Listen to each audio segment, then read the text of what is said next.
तो दोस्तों आज हम फिर से आपके लिए लेकर आए हैं देश दुनिया की सभी ताजा बड़ी खबरें। फटाफट एक एक कर विस्तार से आज आपको बताएंगे, तो वीडियो को अंत तक जरूर देखें। दोस्तों वीडियो बनाने में हमें काफी मेहनत लगी है, तो वीडियो को दिल से लाइक कर दें। जी दोस्तों, पहली खबर में आपको बताएंगे कि महाराष्ट्र में शिवसेना को लगा बड़ा झटका। महाराष्ट्र के गृह मंत्री अनिल देशमुख ने दिया अपने पद से इस्तीफा। 100 करोड़ वसूली का है आरोप। तो वहीं आपको बताएंगे दोस्तों कि ममता बनर्जी ने बंगाल में चुनाव के 8 चरण पर उठाए सवाल। बोली एक पैर से ही जीत लूंगी बंगाल, अगर दूसरा पैर हुआ ठीक तो जीत लूंगी दिल्ली। तो वहीं आपको बताएंगे दोस्तों कि गुजरात पहुंचे किसानों ने मोदी अमित शाह को ट्रैक्टर आंदोलन की दी धमकी। कहा गांधीनगर का करेंगे घेराव अगर मोदी अमित शाह ने नहीं लिए कृषि कानून वापस। तो वहीं आपको बताएंगे दोस्तों कि राफेल डील को लेकर मोदी अमित शाह की बड़ी मुश्किलें। कांग्रेस ने की राफेल डील की निष्पक्ष जांच की मांग। कहा मोदी अमित शाह को डलवाएंगे अब जेल में। इन्होंने क्या है बड़ा घोटाला, फंस गए हैं मोदी अमित शाह राफेल डील को लेकर। तो वहीं आपको बताएंगे दोस्तों कि बंगाल में बोली ममता बनर्जी, मैं चंडी पाठ भी करती हूं और ला इलाहा इल्लल्लाह भी बोलती हूं, क्योंकि मेरे माँ बाप ने नहीं सिखाया भेदभाव। तो वहीं आपको बताएंगे दोस्तों कि कोलकाता में बोली जया बच्चन, अकेले ही सभी अत्याचारों से लड़ रही है ममता बनर्जी, अब हम करेंगे ममता के लिए चुनाव प्रचार, मांगेंगे वोट। तो वहीं आपको बताएंगे आज पश्चिम बंगाल सहित असम के 5 राज्य में सुबह से ही डाले जा रहे हैं वोट। पश्चिम बंगाल में ममता बनर्जी के समर्थन में जबरदस्त वोटिंग, 31 में से 29 सीटें जीतेगी टीएमसी। भाजपा का होगा सुपड़ा साफ। तो सभी खबरों को बताएंगे दोस्तों, वीडियो को लाइक कर दें। इसी बीच पर तो दोस्तों अगली खबर की ओर, तो महाराष्ट्र में शिवसेना को एक और बड़ा झटका। महाराष्ट्र के गृह मंत्री अनिल देशमुख ने दिया अपने पद से इस्तीफा। जी हां दोस्तों, आपको बता दें कि 100 करोड़ रुपए उगाही करने के आरोप के बाद अब महाराष्ट्र के गृह मंत्री अनिल देशमुख ने अपने पद से आज इस्तीफा दे दिया है, जिसके बाद महाराष्ट्र की सियासत में भूचाल आ गया है। मुंबई के पूर्व पुलिस कमिश्नर परमवीर सिंह द्वारा गंभीर आरोप अनिल देशमुख के ऊपर लगाए गए थे।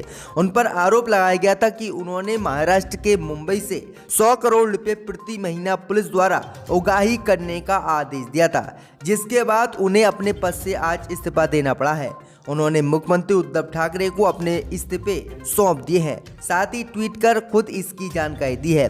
परमवीर सिंह के आरोपों पर मुंबई हाईकोर्ट द्वारा सीबीआई जांच के आदेश दिए जाने के बाद अनिल देशमुख ने अपने पद से इस्तीफा दिया है। इसके बाद से कयास लगाए जा रहे हैं कि दिलीप पाटिल महाराष्ट्र के नए मंत्री हो सकते हैं। तो ये बड़ी अपडेट आई दोस्तों कि अब महाराष्ट्र में शिवसेना को ये बड़ा झटका लगा है और अनिल देशमुख ने अपने पद से आज इस्तीफा दे दिया है। इसी बीच बटे दोस्तों अगली खबर की ओर, तो बंगाल में बोली ममता बनर्जी, मैं चंडी पाठ भी करती हूं और ला इलाहा इल्लल्लाह भी बोलती हूं। जी दोस्तों, आपको बता दें कि पश्चिम बंगाल विधानसभा चुनाव के बीच मुख्यमंत्री ममता बनर्जी ने बीजेपी पर लोगों को धर्म के आधार पर बांटने का आरोप लगाया है। इस दौरान ममता बनर्जी ने कहा कि मैं भी चंडी पाठ करती हूं, साथ ही मैं ला इलाहा इल्लल्लाह भी बोलती हूं, क्योंकि मेरे माता पिता ने कभी भी भेदभाव करना मुझे नहीं सिखाया। वहीं बंगाल के दक्षिण 24 परगना के भानगढ़ में ममता बनर्जी ने कहा है कि कहीं कहीं गद्दार मीर जाफर मेरे सामने खड़े हुए हैं, इन्हें एक भी वोट ना दें, खेला होगा, जीतना होगा, बीजेपी को हराना होगा। आगे ममता ने कहा है कि इस माटी से हटाना होगा भाजपाइयों को। ममता ने आगे कहा है कि टीएमसी दंगा नहीं करती, बीजेपी दंगा कराती है, इसलिए बीजेपी को वोट ना दे, क्योंकि उचित है, मैं बीजेपी को हिंदू मुस्लिम नहीं करने दूंगी। वहीं ममता बनर्जी ने कहा है कि असम में 14 लाख बंगालियों को बाहर कर देगा, मैं एनआरसी एनपीआर नहीं करने दूंगी। ममता ने कहा है कि इतना आसान नहीं जो गुजराती बंगाल पर शासन करे। ममता ने कहा है कि जब तक मैं जीवित हूँ किसी भी कीमत पर गुजरातियों को बंगाल पर शासन नहीं करने दूंगी। मेरे मरने के बाद चाहे बंगालियों पर जो है गुजराती शासन करे या फिर कोई और। इसी बीच दोस्तों अगली खबर की ओर, तो गुजरात पहुंचे टिकैत ने मोदी अमित शाह को दी ट्रैक्टर आंदोलन की धमकी। कहा गांधीनगर का करेंगे घेराव। जी दोस्तों, आपको बता दें कि भारतीय किसान यूनियन के नेता राकेश टिकैत सोमवार को गुजरात पहुंचे। गुजरात में राकेश टिकैत ने ट्रैक्टर आंदोलन शुरू करने की मोदी अमित शाह को धमकी दी है। साथ ही उन्होंने कहा कि राज्य की राजधानी गांधीनगर का घेराव करने का समय आ गया है। और जरूरत पड़ी तो बैरिकेड भी हम तोड़ेंगे। साबरमती आश्रम के बाहर पत्रकारों से बात करते हुए टिकैत ने दावा किया है कि गुजरात के किसान मोदी अमित शाह से खुश नहीं है। आगे राकेश टिकैत ने कहा है कि किसान अपने ट्रैक्टरों का उपयोग करके गुजरात में आंदोलन करेंगे, गांधीनगर के घेराव और सड़कों को बंद करेंगे और हम किसी भी कीमत पर पीछे नहीं हटेंगे, चाहे हमें बैरिकेड भी तोड़ना पड़े। आगे जो है राकेश टिकैत ने कहा है कि मैं अब गुजरात आया हूं, गुजरात के बाद बंगाल सहित कई राज्यों में जाऊंगा और किसानों को आगाह करूंगा और ट्रैक्टरों को इकट्ठा करके अब ट्रैक्टर आंदोलन करेंगे और मोदी अमित शाह की मुश्किलें बढ़ाएंगे, इनसे कानून रद्द करा कर रहेंगे। तो ये बड़ी बात जो है राकेश टिकैत ने आज कही है। इसी बीच बढ़ते दोस्तों अगली खबर की ओर, तो ममता ने चुनाव के 8 चरण पर उठाए सवाल, बोली एक पैर से जीत लूंगी बंगाल। जी दोस्तों, आपको बता दें कि पश्चिम बंगाल में 8 चरणों में मोदी सरकार ने चुनाव कराने का निर्णय लिया, जिसका ममता बनर्जी ने शुरू से ही विरोध किया है। अब ममता बनर्जी ने पश्चिम बंगाल में 8 चरणों में कराए जा रहे विधानसभा चुनाव का विरोध करते हुए भाजपा पर बड़ा हमला बोला है। ममता बनर्जी ने कहा है कि मेरे एक पैर में चोट है और मैं एक पैर से ही पूरे बंगाल को जीत लूंगी। अगर दूसरा पैर मेरा ठीक होगा तो दूसरे पैर से मैं दिल्ली को जीतूंगी। वहीं भाजपा पर निशाना साधते हुए ममता बनर्जी ने एक और बड़ा हमला भाजपा पर बोला। ममता बनर्जी ने कहा कि विधानसभा चुनाव लड़ने के लिए भाजपा पर स्थानीय प्रत्याशी बंगाल में नहीं है, उनके पास एक भी स्थानीय प्रत्याशी नहीं है, उनके सभी लोग टीएमसी या माकपा से तोड़े गए नेता हैं। आगे ममता बनर्जी ने कहा है कि भाजपा बंगाल में पैसा पानी की तरह बहा रही है। जो लोग सही तरीके से सोनार बांग्ला नहीं बोल पाते वे बंगाल पर राज नहीं कर सकते। तो ये बड़ा हमला ममता बनर्जी ने भाजपा पर आज बोला है। इसी बीच दोस्तों अगली खबर की ओर, तो राफेल डील में हुआ बड़ा घोटाला, अब कांग्रेस ने की है निष्पक्ष जांच की मांग, मोदी अमित शाह को होगी जेल। जी दोस्तों, आपको बता दें कि पिछले लोकसभा चुनाव के दौरान राफेल लड़ाकू विमान को लेकर कांग्रेस ने सरकार को खूब घेरने की कोशिश की थी। कांग्रेस का चुनावी कैंपेन ही इस पर केंद्रित हो गया था। एक बार फिर से कांग्रेस ने राफेल विमान सौदे का मुद्दा उठाया है। कांग्रेस ने फ्रांसीसी मीडिया की एक खबर का हवाला देते हुए सोमवार को कहा है कि इस विमान सौदे की निष्पक्ष और गहन जांच होनी चाहिए। अब फ्रांस की मीडिया ने दावा किया है कि फ्रांस की वेबसाइट मीडिया पार्ट ने दावा किया है कि राफेल बनाने वाली फ्रांसीसी कंपनी दसाल्ट को भारत में एक बिचौलियों को करीब 1.1 लाख यूरो गिफ्ट के तौर पर देने पड़े थे।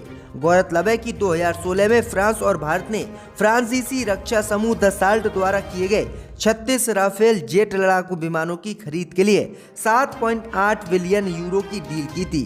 कांग्रेस इस मामले पर फिर से आक्रामक हो गई है और पार्टी के मुख्य प्रवक्ता रणदीप सुरजेवाला ने संवाददाताओं से कहा है कि फ्रांस के एक समाचार पोर्टल ने अपने नए खुलासे किए हैं कि भाजपा ने जो राफेल डील की थी इसमें बड़ा घोटाला किया था और अब इसके भ्रष्टाचार की गहन जांच हो। वहीं आपको बता दें कि राहुल गांधी पहले भी आरोप लगाते रहे थे कि भाजपा ने जो राफेल विमान की डील की है उसमें बड़ा घोटाला किया है, लेकिन राहुल गांधी की किसी ने नहीं मानी थी और सुप्रीम कोर्ट ने भी राहुल गांधी की बात को खारिज करते हुए राफेल विमान सौदे को जो है जारी रखने के लिए कहा था। तो ये बड़ी अपडेट आ रही है। अब फ्रांस की ही एक न्यूज ने यह दावा किया है कि राफेल में बड़ा घोटाला हुआ था। इसी बीच बढ़ते दोस्तों अगली खबर की ओर, तो कोलकाता में बोली जया बच्चन, अकेले ही सभी अत्याचारों से लड़ रही हैं बंगाल में ममता। जी हां दोस्तों, आपको बता दें कि पश्चिम बंगाल में विधानसभा चुनाव का जोर अपने चरम पर है। विभिन्न राजनीतिक दलों के बीच आरोप प्रत्यारोप का दौर जारी है। इस बीच खबर सामने निकल कर आ रही है कि सोमवार को अभिनेत्री और समाजवादी पार्टी की सांसद जया बच्चन कोलकाता में ममता बनर्जी के समर्थन में प्रचार करने पहुंची। वहीं आपको बताते हैं कि टीएमसी प्रत्याशियों के प्रचार के लिए पहुंची अभिनेत्री व सपा सांसद जया बच्चन ने सोमवार को भाजपा पर जमकर हमला बोला। समाजवादी पार्टी की सांसद जया बच्चन ने कोलकाता में कहा कि पश्चिम बंगाल की मुख्यमंत्री ममता बनर्जी के लिए मेरे मन में अत्यंत प्रेम और सम्मान है। वे अकेले ही सभी अत्याचारों के खिलाफ लड़ रही हैं। मेरी पार्टी के नेता अखिलेश यादव ने मुझे पश्चिम बंगाल जाने और ममता बनर्जी का सहयोग करने के लिए कहा है। जया बच्चन ने कहा है कि बंगालियों को डराने धमकाने में कभी कोई सफल नहीं हुआ। पूर्व अभिनेत्री ने पश्चिम बंगाल की मुख्यमंत्री की सराहना करते हुए कहा है कि ममता बनर्जी बंगाल में लोकतंत्र अधिकारियों को लिए लड़ रही हैं। वहीं आगे उन्होंने कहा है कि अब हम ममता बनर्जी का समर्थन करेंगे और ममता बनर्जी के लिए बंगाल में वोट भी मांगेंगे और ममता बनर्जी को जिता कर रहेंगे। तो ये बड़ी अपडेट आ रही दोस्तों। इसी बीच बढ़ते दोस्तों अगली खबर की ओर। तो कोरोना के चलते यूपी में धारा 144 लागू, सार्वजनिक कार्यक्रम में 100 से अधिक लोगों पर रोक। जी दोस्तों, आपको बता दें यह बड़ी खबर सामने निकल कर आई दोस्तों कि उत्तर प्रदेश में पंचायत चुनाव को लेकर अधिसूचना योगी सरकार ने जारी कर दी है और अब पहले चरण के मतदान के लिए नामांकन की प्रक्रिया भी पूरी हो चुकी है। वहीं प्रदेश में तेजी से बढ़ रहे कोरोना मामले को देखते हुए उत्तर प्रदेश की योगी सरकार ने एहतियातन के तौर पर प्रदेश के सभी जिलों में धारा 144 लागू कर दी है। अब प्रचार के दौरान 5 से ज़्यादा लोग एक साथ एक जगह पर इकट्ठे नहीं हो सकेंगे। वहीं आपको बता दें कि योगी सरकार ने कहा है कि कोरोना उत्तर प्रदेश में तेजी से बढ़ रहा है, इसीलिए धारा 144 हर जिले में उत्तर प्रदेश की लागू कर दी गई है। वहीं आपको बता दें कि सार्वजनिक कार्यक्रम में 100 से अधिक लोगों पर रोक और खुले स्थानों पर 200 लोगों से अधिक की अनुमति योगी सरकार ने नहीं दी है। तो ये बड़ी अपडेट आ रही दोस्तों कि अब फिर से उत्तर प्रदेश में लॉकडाउन लगाने की योगी ने प्रक्रिया शुरू कर दी है। इसी बीच बढ़ते दोस्तों अगली खबर की ओर। तो पश्चिम बंगाल और असम सहित 5 राज्य में आज डाले जा रहे हैं वोट ममता बनर्जी के समर्थन में।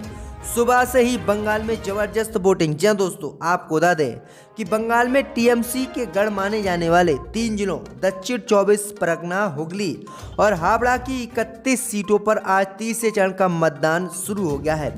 सुबह से ही भारी संख्या में लोग वोट डाले हैं।